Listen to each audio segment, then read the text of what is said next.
Hello Niharika గారు. Hello. Niharika garu, expectations versus reality.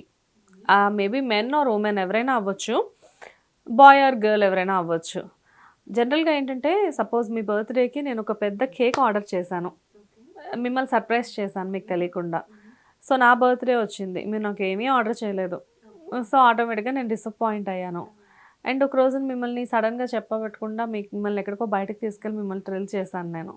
But నేను కూడా ఒక 1 మంత్, 1 వీక్ అలా పోయిన తర్వాత అబ్బా! నన్ను ఎక్కడికో బయటకెళ్తుంటే మేబీ నాకు కూడా ఏదో సర్ప్రైజ్ ఉందని ఎక్స్‌పెక్ట్ చేస్తే అక్కడ సర్ప్రైజ్ ఏం లేదు. ఏదో వర్క్ మీద బయటకెళ్తున్నాము. సో, ప్రతి ఒక్కళ్ళ లైఫ్‌లో కూడా కొన్ని కొన్ని ఇలాంటి సిట్యుయేషన్స్ కొన్ని జరుగుతూ ఉంటాయి. ట్రూ. సో, ఎక్స్‌పెక్టేషన్స్ చేసినప్పుడు రియాలిటీలోకొచ్చేసరికి సర్ప్రైజులు పక్కన పెడితే డిసప్పాయింట్‌మెంట్లు ఎక్కువవుతాయి. ఆటోమేటిక్‌గా దాంతో పాటు ఫ్రస్ట్రేషన్ ఎక్కువవుతుంది. దాంతో పాటు గొడవలు ఎక్కువవుతాయి. దూరాలు పెరుగుతాయి. జనరల్‌గా ఎక్స్‌పెక్టేషన్స్ అనేవి మంచిదేనా? ఎక్స్‌పెక్టేషన్ అంటే ఫస్ట్ మనం ఎక్కడ ఎక్స్‌పెక్ట్ చేస్తున్నామో చూడాలి. ఇప్పుడు సెకండ్ క్లాస్ పిల్లాడి దగ్గరికెళ్ళి నువ్వు ఆల్జీబ్రా చెప్పు అంటే రాదు. సో, రాంగ్ ప్లేస్‌లో మన ఎక్స్‌పెక్టేషన్స్ పని చేయవు. Okay. So, right are wrong అనేది నేను వేరేలా అనట్లేదు. వాళ్ళు పెరిగిన విధానానికి, వాళ్ళు ఉన్న స్టేట్ ఆఫ్ మైండ్‌కి వాళ్ళకసలు ప్రేమంటే వేరే అయ్యుండొచ్చు. మనకు ప్రేమ అంటే వేరే అయ్యుండొచ్చు. ఇప్పుడు చూడండి, నేను మా హస్బెండ్‌కి క్యాండిల్ లైట్ డిన్నర్ ఇచ్చాను. కానీ మా హస్బెండ్ ఏ రోజు నాకు ఇవ్వలేదు. సో, మనం లవ్ చేసే తీరు ఇది. వాళ్ళు లవ్ చేసే లవ్ లాంగ్వేజ్ వేరే ఉంటుంది.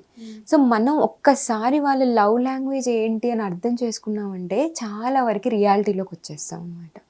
మనం ఎలా చేస్తున్నాం, మన ఇన్నర్ వరల్డ్‌లో నుంచి వాళ్ళ ఇన్నర్ వరల్డ్‌కెళ్ళి ఎక్స్‌పెక్టేషన్ దూరుస్తున్నాం. కానీ వాళ్ళ ఇన్నర్ వరల్డ్‌లో ఆ ఎక్స్‌పెక్టేషన్ లేదు. సో, మన లాంగ్వేజ్, వాళ్ళ లాంగ్వేజ్ వేరే ఉంది. ఓకే. సో, ఇప్పుడు నేను తెలుగు మాట్లాడుతున్నాను, మీరు ఇంగ్లీష్ మాట్లాడుతున్నారు, లేదా మలయాళం మాట్లాడుతున్నారు. నాకు అర్థమవుతదా? నో. నో. సో, నేనిచ్చేది నేనిస్తున్నాను, మీరిచ్చేది మీరిస్తున్నారు. కానీ మీరేమంటున్నారంటే, నాకు నువ్వు ఇది చేస్తేనే నాకు ప్రేమ, నువ్వు ఇంక వేరే ఏది చేసినా నాకు ప్రేమ కాదు అని చెప్తున్నామనమాట. సో, అక్కడ మనం కొంచెం వాళ్ళ లవ్ లాంగ్వేజ్ ఏంటి అని కూర్చొని అర్థం చేసుకోవాలి. మా మా హస్బెండ్‌కి మా లవ్ లాంగ్వేజ్ ఏంటి అని నాకు చాలా రోజులు అర్థం అవ్వలేదనమాట. సో, నేను చాలా డీప్ వర్క్ చేస్తున్నప్పుడు one of my coaches, mentors నన్ను అడిగితే, మీ హస్బెండ్ మీకేమి ఇస్తారు అని అడిగారనమాట. అసలు నన్ను ఎక్కడ అడ్డుకోరండి. ఏం చేస్తా అన్నా ఓకే, గో అని చెప్తారు అని చెప్పానమాట. దాన్ని మీరు ఏమంటారు అంటే, ఫ్రీడమ్ అండ్ స్పేస్ అంటే మీ husband love language freedom and space అని చెప్పారనమాట. అక్కడ నాకు వెలిగింది. ఓకే, మా హస్బెండ్ నన్ను ప్రేమించే విధానం నాకు ఫ్రీడమ్ ఇంకా స్పేస్ ఇవ్వడము. అంతేగాని కేకులు తేవడము, డెకరేషన్స్ చేయడము, లేకపోతే ఇంకెక్కడో సర్ప్రైజ్ టిప్పులు ఇవ్వడం అనేది తనకు రాదు. సో, ఒక మనిషి ఫ్రీడమ్ అండ్ స్పేస్ ఇచ్చినప్పుడు దాన్ని మనం వాళ్ళ లవ్ లాంగ్వేజ్ అనుకోవాలి. వాళ్ళు ఇచ్చే విధానాన్ని మనం చూడాలి. ఓకే. సో, వాళ్ళు మనకి ఏదైతే ఇస్తున్నారో that is their love language. Okay. ఇప్పుడు నేను మా హస్బెండ్‌కి క్యాండిల్ లైట్ డిన్నర్స్ ఇచ్చాననుకోండి, that is my love language. ఇలా సర్ప్రైజ్ చేయడం, ఇలా బ్యూటిఫుల్‌గా డెకరేషన్స్ చేయడం, చక్కగా ఫీల్ గుడ్ చేయడం, ఇలాంటిది నా లవ్ లాంగ్వేజ్. సో, కొన్ని కపుల్స్‌లో ఇద్దరికీ అది సెట్ అవుతది. చాలా కపుల్స్‌లో అవి సెట్ కావనమాట. బికాజ్ ఎందుకు అడుగుతున్నాను అంటే చాలామంది ఎలా థింక్ చేస్తారు అంటే, నా మీద పొసెసివ్‌నెస్ చూపిస్తే నా మీద ఎక్కువ లవ్ ఉన్నట్లు అని కొంతమంది మైండ్ సెట్ ఉంటుంది. కొంతమంది క్యూట్‌గా పొసెసివ్‌నెస్ చూపిస్తారు. నువ్వు వాళ్ళతో మాట్లాడితే నాకెందుకో జెలస్ అనిపిస్తుంది అన్నప్పుడు, అబ్బా! ఎంత క్యూట్‌గా పొసెసివ్‌నెస్ కనబడుతుంది ఇక్కడ అని చెప్పేసేసి. సో, అదొక లవ్ లాంగ్వేజ్. కానీ కొంతమంది ఏంటంటే ఈ ఫ్రీడమ్‌ని కూడా మిస్‌అండర్‌స్టాండ్ చేసుకునే ఛాన్సెస్ ఉన్నాయి. ఇదేంటి నేను ఏది చేసినా నాకు ఇక్కడ నుంచి ఎటువంటి రిజెక్షన్స్ లేవు. నేను ఎవరితో మాట్లాడినా అసలు పొసెసివ్‌నెస్ లేదు. మేబీ నా మీద ఇంట్రెస్ట్ లేదా? మేబీ నా మీద అంత ఇష్టం లేదా? అని చెప్పేసేసి అనుకునే వాళ్ళు కూడా ఉన్నారు. దిట్స్ హ్యాపెన్ టు మీ అనమాట. నేను అలాగే అనుకున్నాననమాట ఒకప్పుడు. ఓకే. ఏంటి నువ్వు అసలు మరీ ఇంక నన్ను ఇగ్నోర్ చేసేస్తున్నావు అది ఇది అని మా హస్బెండ్ అంటే, అలా ఏం లేదు అని అని సింపుల్‌గా ఒక డైలాగ్ అంటారు. నాకేం అర్థం అయ్యేది కాదు. సో, ఒక్కొక్కరికి ఇప్పుడు చూడండి, మనం పెరిగిన విధానాన్ని బట్టి మన పేరెంట్స్‌ని, మన సొసైటీని, మనం కొన్ని ఇన్‌స్టాగ్రామ్ రీల్స్ చూస్తూ ఉంటాం. కొన్నిటికి బాగా కనెక్ట్ అయిపోతూ ఉంటాం. ఎందుకు కనెక్ట్ అవుతామంటే మనకు అదంటే ఇష్టం మన లైఫ్‌లో. ఓకే. సో, ఇప్పుడు అన్‌మెట్ ఎక్స్‌పెక్టేషన్స్‌కి మనం ఏం చేయాలంటే, ఫర్ ఎగ్జాంపుల్ నాకు బొకేస్ ఇవ్వడం అన్నా, చిన్నగా ఏదైనా అప్రిషియేట్ చేస్తే కూడా ఎవరికైనా నచ్చుతుందది. బట్ ఆపోజిట్ పర్సన్‌కి ఆ క్వాలిటీ లేదనుకోండి, సో, ఇంక మనం పనికిరానట్టేనా? ఇంకా లవ్లో మనం లవ్ చేయట్లేదు, ఇంకా వాళ్ళ దృష్టిలో మనం వేస్ట్ అన్నట్టు. Most of the times breakups ఇలాంటి రీజన్స్ వల్ల అవుతాయి కదా. సో నేనేం చేశానంటే మా హస్బెండ్ని అర్థం చేసుకుని నా ఎక్స్పెక్టేషన్స్ని నేనే ఫుల్ఫిల్ చేసుకున్నాను. ఇప్పుడు నేను మీకు ఆల్రెడీ చెప్పాను, నేను చాలా లోకి వెళ్ళాను నా లైఫ్లో, డిప్రెషన్ సూసైడల్ థాట్స్ వరకు వెళ్ళి ఇప్పుడు హైలోకి వచ్చేసా. ప్రతి క్షణం నేను నా లైఫ్ ఎంజాయ్ చేస్తున్నాను అనమాట. సో ఈ క్రమంలో నాకు నేను చెక్ చేసుకుంది ఏంటంటే అసలు నాకు ఏం కావాలి నా లైఫ్లో. బొకే కావాలి, ఓకే ఆర్డర్ బొకే, నాకు నేను బొకే ఆర్డర్ చేసుకున్నానండి. చక్కగా వచ్చింది, అద్దం ముందు నిలబడ్డా, నాకు నేను లెటర్ రాసేసుకున్నాను, డియర్ నిహారిక ఎంత బ్యూటిఫుల్గా నువ్వు లైఫ్ని క్రాస్ చేసావు, ఈ ఛాలెంజెస్ అన్నీ, యు ఆర్ వండర్ఫుల్ అని నాకు నేను అప్రిషియేట్ చేసుకున్నాను. సో సెల్ఫ్ అప్రిసియేషన్ అండ్ మీరు గిఫ్ట్స్ ఇచ్చుకోండి, మీరు అప్రిషియేట్ చేసుకోండి. మీకు ఏం వర్తియో, మీకు ఎంత వాల్యూ ఉందో మీకు మాత్రమే అర్థమవుతుంది. ఆపోజిట్ పర్సన్ కళ్ళలో నుండి మిమ్మల్ని మీరు మీ వర్తీనెస్, మీ వాల్యూ చూసుకుంటే అది ఎప్పటికీ జరగదు. అది ఎవరైనా కానివ్వండి. ఇప్పుడు సపోజ్ నాకు పెళ్ళికి ముందు మా ఫాదర్ నన్ను అక్కడ కూర్చోబెట్టారు ప్రిన్సెస్ అని. పెళ్లి తర్వాత చూస్తారు మన వాళ్ళు కూడా, కానీ ఒక ఫాదర్ కళ్ళల్లో ఉండేది ఒక హస్బెండ్ కళ్ళల్లో ఇంకొకరి కళ్ళల్లో ఉండదు కదా. నేను పెళ్లికి ముందు ఒకసారి ఉప్మా చేశాను, పరమ చెత్తగా ఉంది. ఇప్పుడు మా హస్బెండ్కి ఆ ఉప్మా పెడితే నన్ను వదిలేస్తారు. ఆ ఉప్మా మా నాన్న తిని, ఎంత బాగా చేసావు నాన్న, ఎలా వచ్చినా నీకు అసలు అది ఇదని చెప్పేసి ఆ రోజు మా డాడీ ఎక్స్ప్రెషన్స్ నాకు ఇప్పటికీ గుర్తుంది.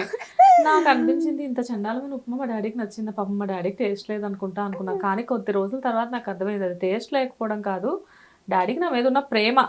నా కూతురు చేయగలిగింది నా కోసం, అది చాలా ఆయనకి.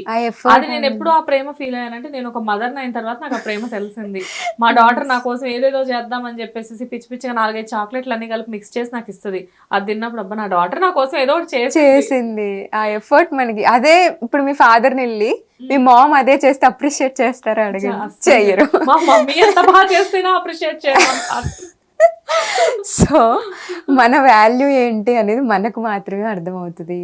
ఎప్పుడైనా సరే మనం వేరే వాళ్ళ మీద డిపెండ్ అవుతున్నప్పుడు మనకు అంత వాల్యూ, అంత అప్రిసియేషన్, అంత వర్తినెస్ వాళ్ళు మనకి ఇవ్వలేరు. వాళ్ళ లోపల అంతా ఉంటే అప్పుడు ఇవ్వగలుగుతారు. సో వాళ్ళ ఇన్నర్ వరల్డ్లో ఏముందనేది మనకు తెలీదు. కాబట్టి వాళ్ళ మీద ఎక్స్పెక్టేషన్స్ పెట్టుకొని వాళ్ళ మీద డిపెండ్ అయ్యి మిమ్మల్ని మీరు తక్కువ చేసుకోవడం అనేది రైట్ కాదు. Self love. కానీ కొంతమంది ఇక్కడ సిచ్యువేషన్ వచ్చింది కాబట్టి చెప్తాను. కొంతమంది ఏంటంటే వాళ్ళని వాళ్ళు తిట్టుకుంటారు. ఎలా అంటే అనవసరంగా నిన్ను ఎక్కువ లవ్ చేశాను, నాకు బుద్ధి లేదు, నేను అసలు అన్ఫిట్, నేను అసలు యూజ్లెస్, నా అంత మూర్ఖురాలు ఉండదు, నా అంత మూర్ఖుడు ఉండడు, నిన్ను లవ్ చేసి నా జీవితం మొత్తం స్పాయిల్ చేసుకున్నాను అని గట్టిగా ఏడవడం, తలని దేనికో దానికి వేసి కొట్టుకోవడం, ఒక రకంగా చెప్పాలంటే సైకిక్ బిహేవియర్ చేస్తూ ఉంటారు. మేబీ పాపం వాళ్ళని మనం సైకిక్ బిహేవియర్ అనుకోవడానికి కూడా లేదు, ఎందుకంటే వాళ్ళ లోపల ఉన్న బాధని వాళ్ళకి ఎక్స్ప్రెస్ చేయడం రాక వాళ్ళు అలా చేస్తూ ఉంటారు. సో అక్కడ కూడా వాళ్ళని వాళ్ళు తక్కువ చేసుకున్నట్లే కదా. ఇది నేను పాస్ అయ్యానండి. ఇది కూడా ఈ స్టేజ్ కూడా నేను గో త్రూ అయ్యాను. Completely 100% successful depression lady. ఖచ్చితంగా జరిగింది నా లైఫ్లో ఇది. నేను అసలు ఎంత తిట్టుకున్నానో, ఎందుకు ఈ రిలేషన్షిప్లోకి వచ్చానని. కాకపోతే ఇప్పుడు ఫర్ ఎగ్జాంపుల్ ఒక మ్యాన్ ఉన్నాడు, తనకు వంట చేయడం రాదు ఎగ్జాంపుల్. తన ఫుడ్, తన కడుపు నింపుకోవడానికి ఒక మ్యారేజ్ చేసుకోవాలి అనుకున్నాడు, వంట వచ్చిన అమ్మాయిని చేసుకున్నాడు ఎగ్జాంపుల్కి. సో ఆవిడ వంట చేస్తుంది, ఈయన కడుపు నిండుతుంది, ఆవిడ వంట చేస్తుంది, ఈయన కడుపు నిండుతుంది. ఆవిడ లేనప్పుడు స్విగ్గీ జొమాటో ఎగ్జాంపుల్కి. సో ఆవిడ లేదు తన లైఫ్లో. ఎన్ని రోజులు చేస్తారు కదా, ట్రై చేసే వాళ్ళు ఉంటారు, డిపెండ్ అయిపోయి అలాగే ఉండిపోయే వాళ్ళు కూడా ఉంటారు. అదే ఆ మ్యాన్కి ఆల్రెడీ వంట వచ్చు, ఇప్పుడు ఒక డిపెండెన్సీతో తను పెళ్లి చేసుకోవట్లేదు, బట్ లైఫ్లో హ్యాపీగా ఉండడానికి, షేర్ చేసుకోవడానికి పెళ్లి చేసుకుంటున్నాడు. ఎప్పుడైతే మనం డిపెండ్ అవుతామో అక్కడ మనకి ఆ పెయిన్ వస్తుంది. మనం ఎంత డిపెండ్ అవుతే అంత పెయిన్ వస్తుంది.